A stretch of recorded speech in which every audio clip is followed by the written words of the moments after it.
Laguna Seca has been the venue for not one but two events this weekend for the Ford Mustang Challenge.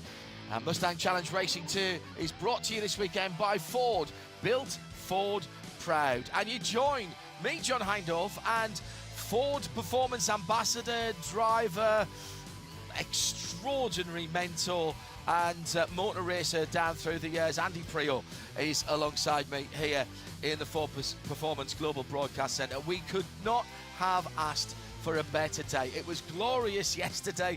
It seems to be no less lovely today. Do I really need to tell you where WeatherTech Raceway Laguna Seca is? I hope not.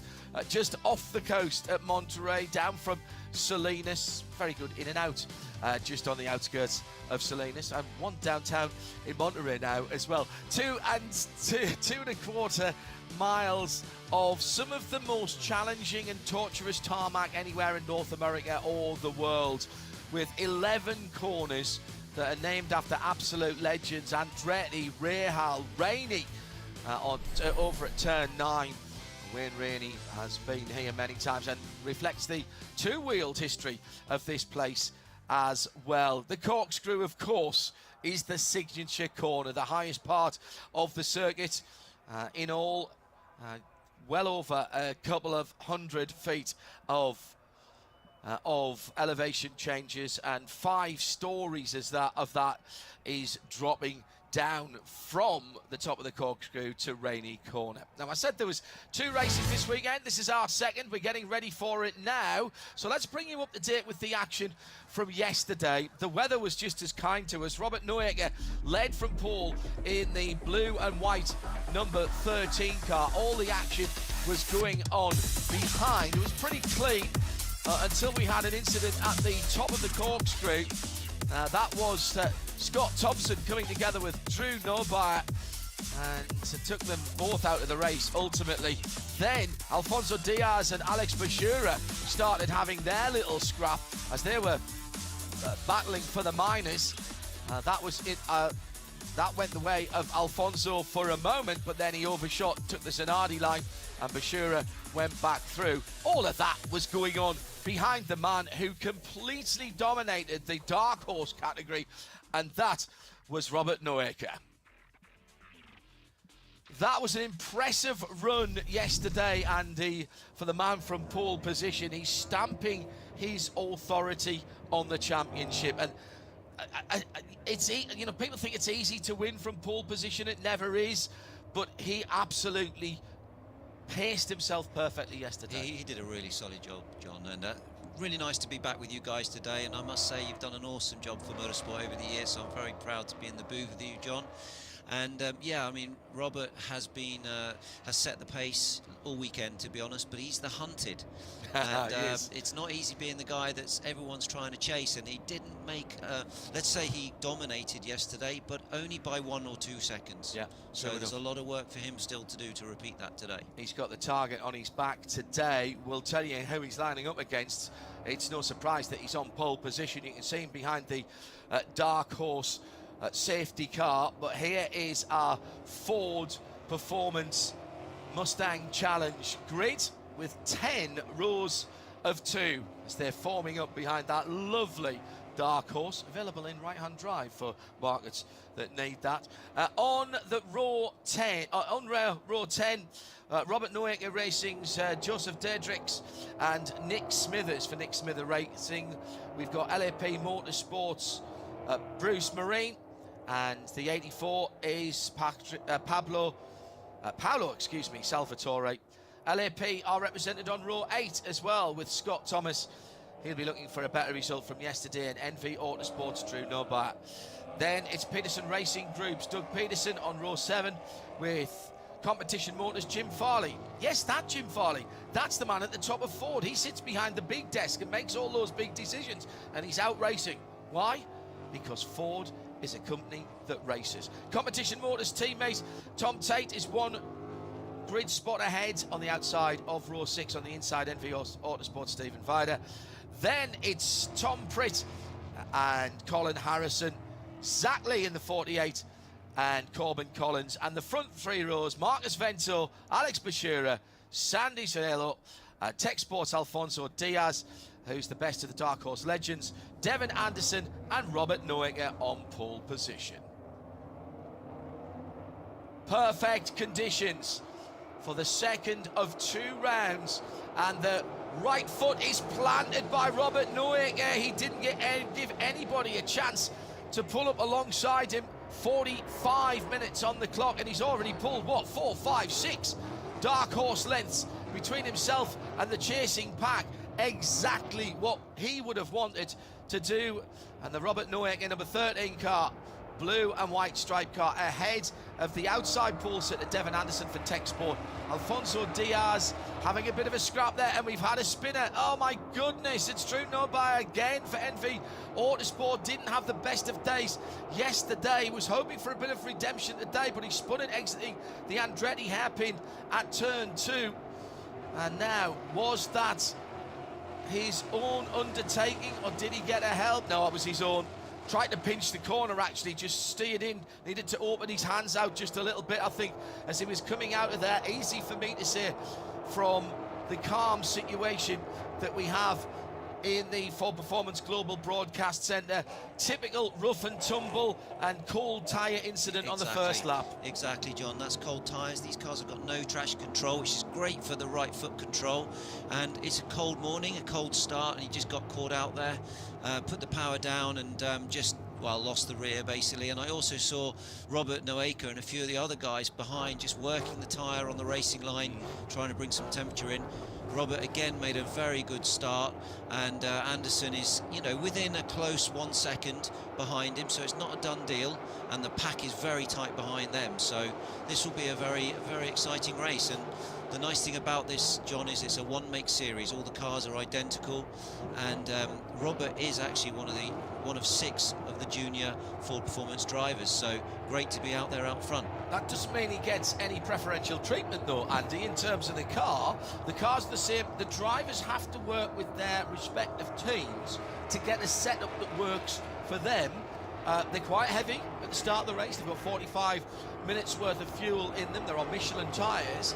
I suppose you have a choice. Do you set the car up for when the car's heavy, or do you set the car up for when it's light? And that's going to be the perennial question. Good dive down the inside at turn 5 there, and that's Marcus Vento going past Alfonso Diaz. That's a overall position, but Diaz still leading the Dark Horse Legends, which he won at a canter yesterday in that red, white and blue number 15 machine. How much difference will that setup make on a track, particularly like a track like here at Laguna Seca? With the one-make series, there's nowhere to hide. All the cars are identical, and you've just got to learn to be clever. This is a longish race at 45 minutes, so you've got to take the tyre degradation into consideration. You've got no traction control to lean on, manual gear shift. All these factors are really teaching and training these guys to work it all out and how to optimize the stint. So I think with a one-make series, John, you're going to have a little safety car halfway through. We did yesterday, and I would be setting the car up to finish the race as strong as possible. And the degradation is very high around Laguna, so being clever and working with the DSSV dampers, the Multimatic dampers and the roll bars and everything else just teaches you how to develop the car and get it in its window. I'm pleased you mentioned DSSV, because they are actually quite sophisticated dampers, shock absorbers people might call them, but they're an integral part of getting the car to work, multi-adjustable, and for a series at this level, particularly of this level of investment, actually it's quite a sophisticated suspension set. It is. I mean, this is just the two-way damper to keep it more simple for the drivers and the teams. But the nice thing with the DSSV damper is, as it's a spool valve, it's very consistent, so it doesn't change. The damper stays consistent. It's the same for all the vehicles.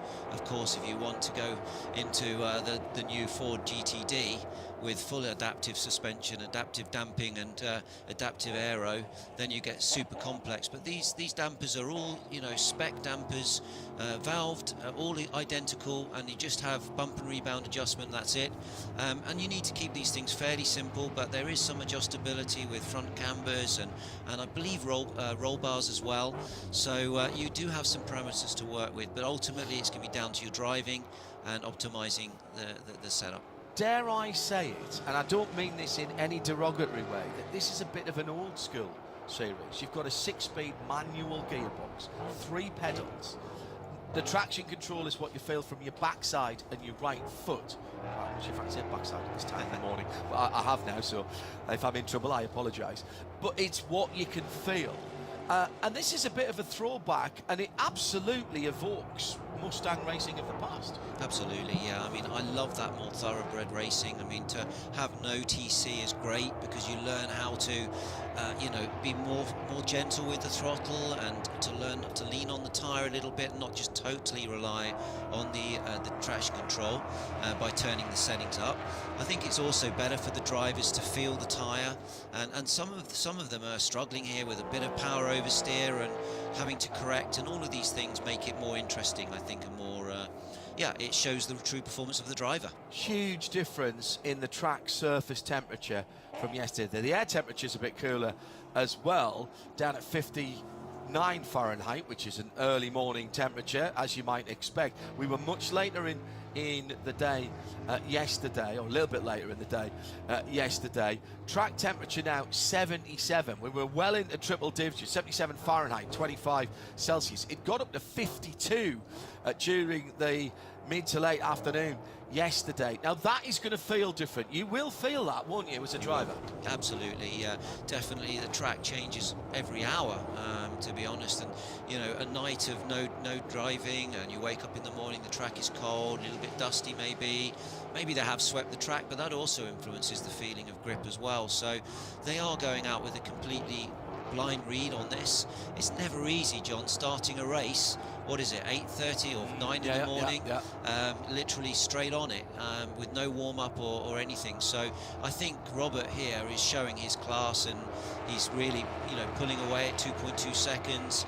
That's the sign of confidence and a driver that's driving at the top of his game right now. Just coming up to 20 minutes before 9 here at WeatherTech Raceway, Laguna Seca.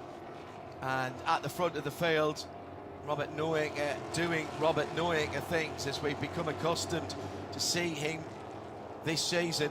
And he's pulled out a very handy 2 1/4 second lead over the Tech Sport driver of Devin Anderson, the number 22 car, in second place. Devin has sprinted away a little bit from what is a decent battle pack, actually, behind him.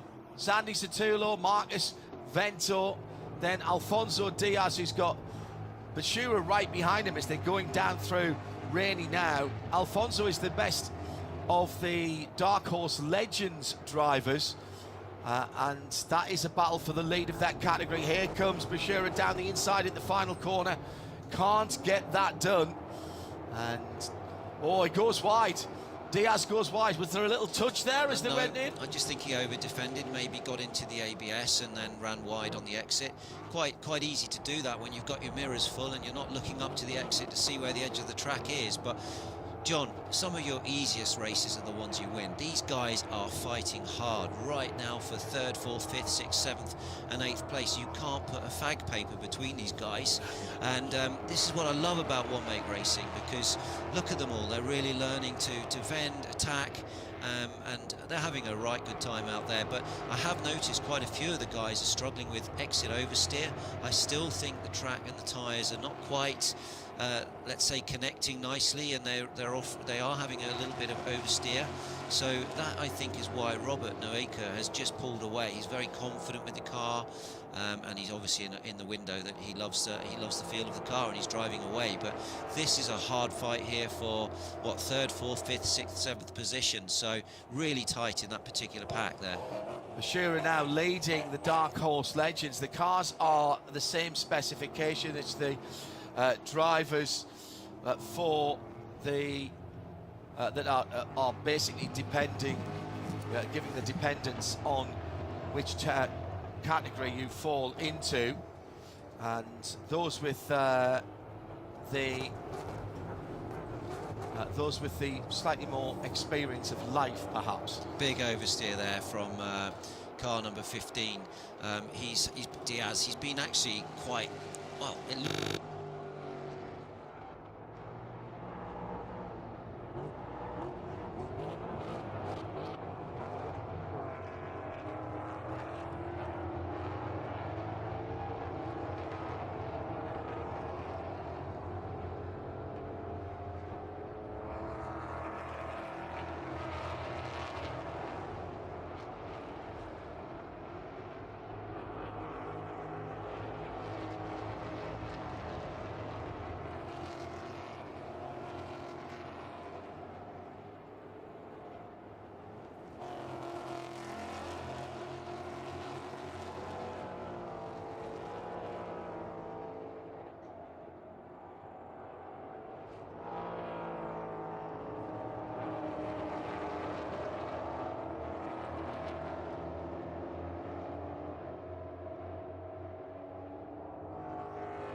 pressure from... oh, he's passed him again. They've passed again, so this race is continuing. No, we've got car 10 now involved. Vader, Steven Vaja, now he's having a play. So, yeah, it's really some tough racing all the way down the grid here. Once again, Tom Tate going in, sending it, and down at turn number 11, he makes that stick with 14 minutes and 38, 37, 36 seconds to go side by side across the start-finish line. Which of those drivers will be given the position there? I think it was still Stephen. Yes, it was on the timing and scoring who had that for NV, but round the outside, Tom Tate goes and retakes that position being the battle that is going on for 11th and 10th and 11th, excuse me. Some of your hardest races, John, are those races in the middle of the pack where you've probably driven the best race of your life and nobody knows it because you've come in P10. And as I said before, you know, Robert's out there just gapping these guys. It's a really classy performance.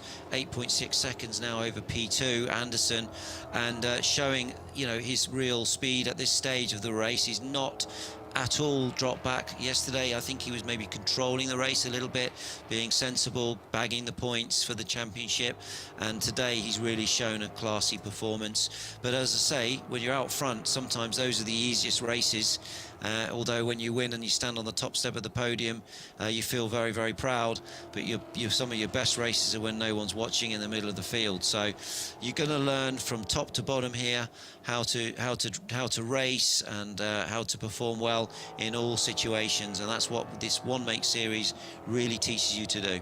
13 minutes and 5, 4, 3, 2, 1. Let's take a look at our Ford Performance team update for race 2 this weekend. We've got a couple of teams to look at. Nick Smither in his own team. Nick's come up through the field and sits now in 15th, 6th in Dark Horse Legends, and that's Nick driving that number 58 car. The two LAP cars sitting pretty close together. Bruce Marine ahead of Scott Thompson. Bruce has moved up to 17th position in number 37, and Scott Thompson in 30th. Our Ford Performance team update for race 2 of the Mustang Challenge here at WeatherTech Raceway, Laguna Seca. Good to see Bruce in that. I really like that dark grey with the red and blue stripes on. As I said, Bruce is going to Le Mans. He will be involved in that non-championship race. It's the green of the number 30 of Scott Thompson. Didn't finish the race yesterday after contact with Drew Nobile, wasn't it? Who they came together. He's just lost a position there, I think. No, actually, it's Sandy Satulo who's going to put a lap on him. That metallic green colour is absolutely gorgeous, and it puts me in mind of the old Mach 1 Mustangs from the late 60s and the early 70s. That sort of metal flake green-blue colour. I owned a Mustang once for about 11 days, and it's a very long story, which I won't bore you with. I actually only drove it once. Again, there's a story behind that, but I won't bore you with that. But I drove it for about half a mile, and for about, I would think, a good quarter of a mile, the rear wheels was spinning. Absolutely. It was absolutely incredible. I wish I'd never got rid of it. Such an iconic car, and I remember when I turned up, when I signed with Ford to race in the GT program in WEC, I turned up at home with my company Mustang, and I suddenly went to a higher level with my children, who'd obviously Gran Turismo and driving Mustangs, and I had some pretty cool company cars before that, but I suddenly went up in everyone's expectations. But it's a global icon, the Mustang, isn't it? And has been since it was introduced. You've got to go back to the battles between Ford and their competitors, and the Mustang actually gave the name to the pony car wars, hence the name, the pony cars. But you know, this it has been a global icon since that first Lee Iacocca machine came out. It didn't hurt that Steve McQueen in Bullitt gave it a pretty good reputation. But down through the years, it has held on to that iconic status.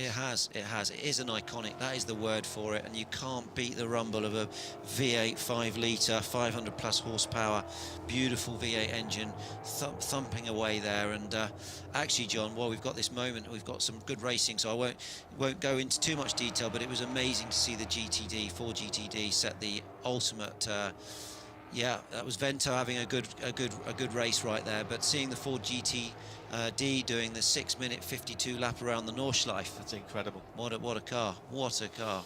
Absolutely incredible. That was a road car, by the way. He says GTD. That wasn't GTD race car. That is the nomenclature for the ultimate Mustang. They are going to be made available to some very, very lucky people. And the performance level of that car is incredible. And on road tyres, it was Dirk Muller, wasn't it? It was Dirk, yeah. Yeah, who knows that place pretty well, in fairness. Yeah, he's been born at the Green Hell, the Nordschleife. Obviously, an iconic race and a track that you do need a lot of experience on. Dirk's been very much a development driver on that project for that circuit, and he's done a great job, and as have all the Ford team, Ford Performance crew. They got that car in the sweet spot, 800 plus horsepower, adaptive damping, adaptive suspension, you name it, and that car set a phenomenal lap around there of 6:52, which I can tell you is really, really fast. Well, it's 5.5 seconds quicker than the Mustang had gone the previous year, and it just goes to show that you never stand still. Robert Noaker, by the way, is just stretching into the distance here. This is uncharacteristic of this form of racing, a single manufacturer, single make racing, with one car as into the pits, Colin Harrison. Now I think he's been off the circuit. Yes, he has. He stopped at turn 6 the last time around. So Colin in the number 21 Tech Sport, the black and orange car, and he ran long as well in his battle with Tom Tate and lost a couple of positions.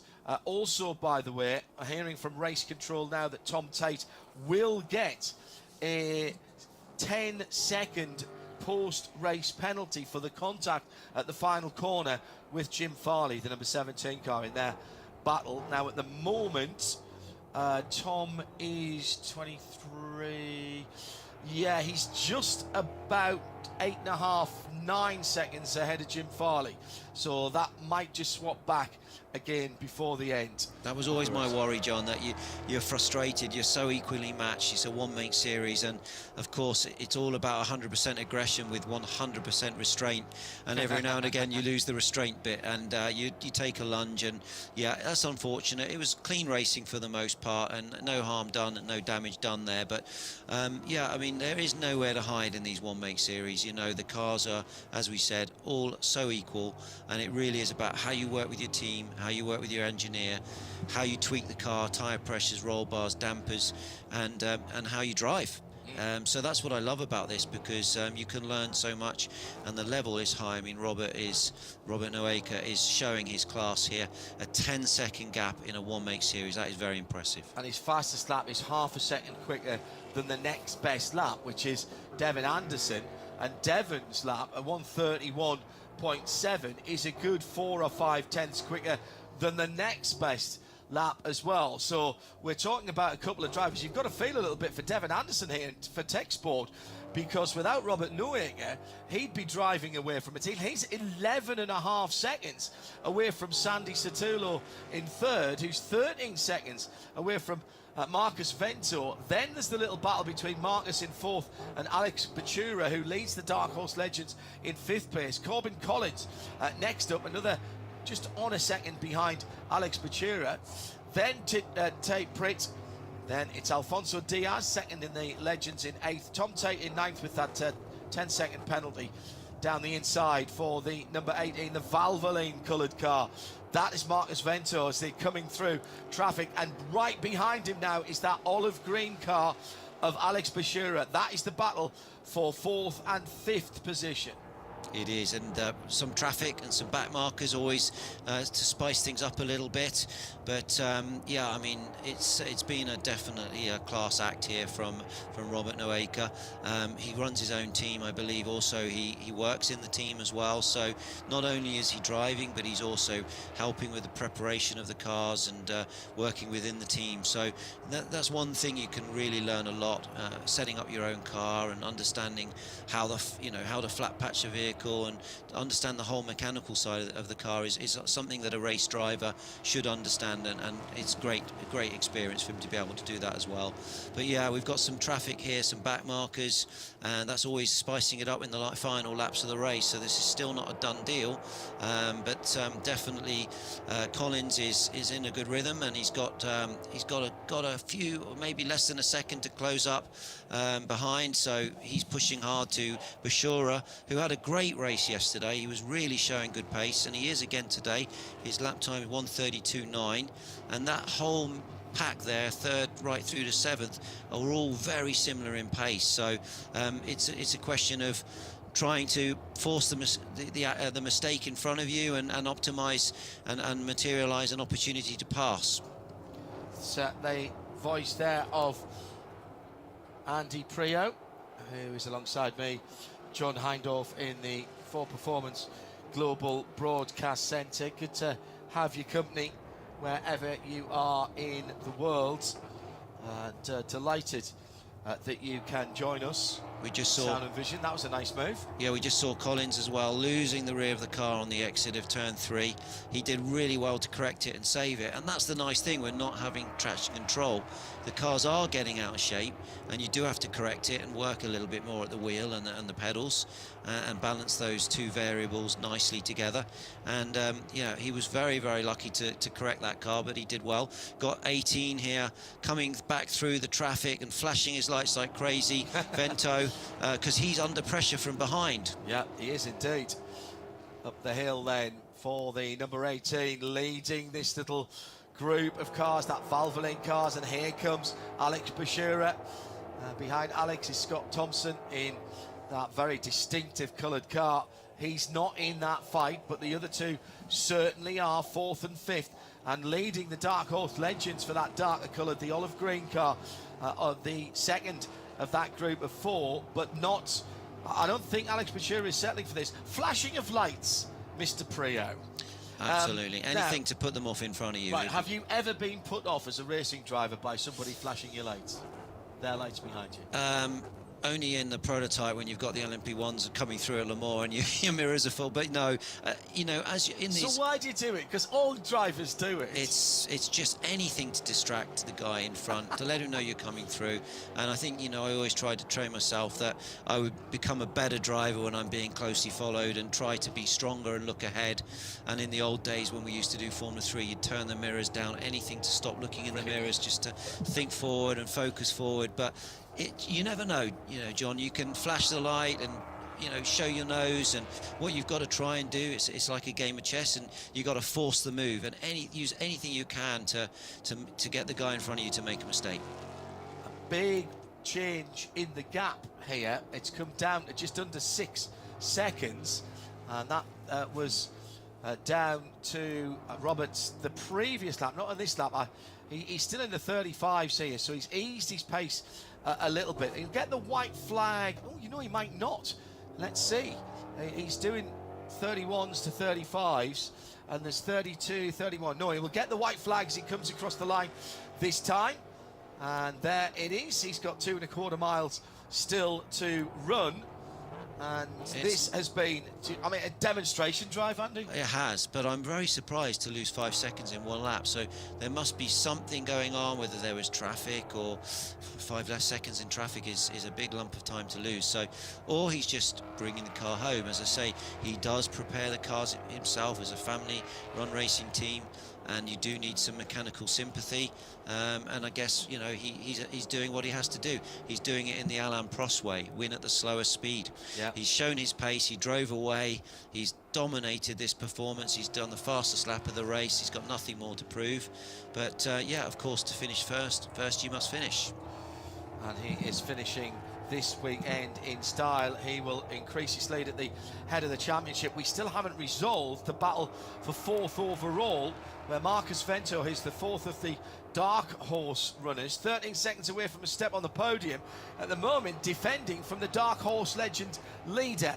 That's going on behind the Robert Noaker Racing blue and white number 13, who comes round Rainy Curve for the final time, sets the car up to the left hand side of the road before dropping it in to the banked corner number 10, down through the gearbox. I bet he doesn't even go all the way down the box here. He'll be doing that in second gear so he doesn't spin it up too much coming out the final corner. Shift up to third, shift up to fourth. He can kick in the clutch now and let it roll to the line. He goes to the wall to salute the Robert Noaker Racing team and wins it by the considerable margin of 3 seconds. He had 3 times that with 3 or 4 laps to go, so he really eased his pace towards the end.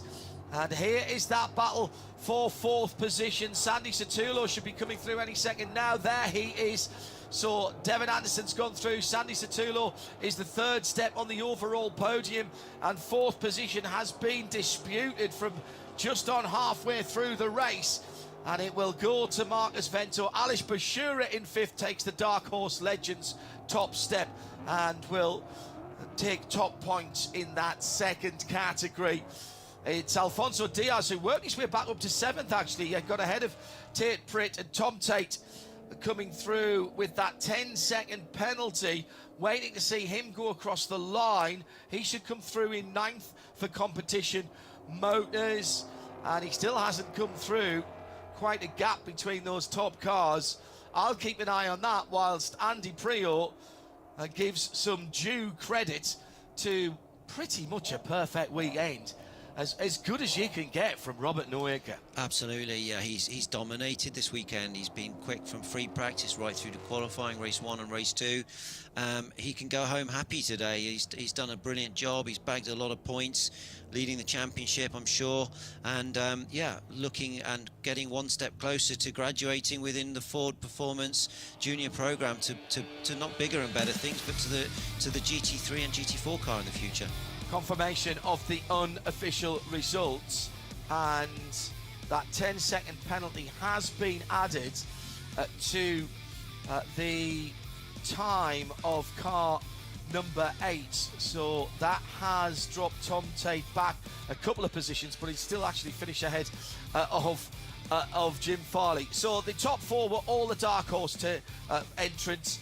Noaker, Anderson, Satulo on the box, and then Marcus Vento. Alex Buescher with that audacious manoeuvre early on to get past Alfonso Diaz takes Dark Horse Legends, and behind Corbin Collins, Alfonso is in 2nd in that category. Then Tate Pritt in 8th, Stephen Viger in 9th, Tom Tate in 10th for the Legends is 4th in that class. Jim Farley in 11th, moving up through the field. Then Doug Peterson, Paolo Salvatore, Nick Smither, who we were keeping an eye on, he moved forward.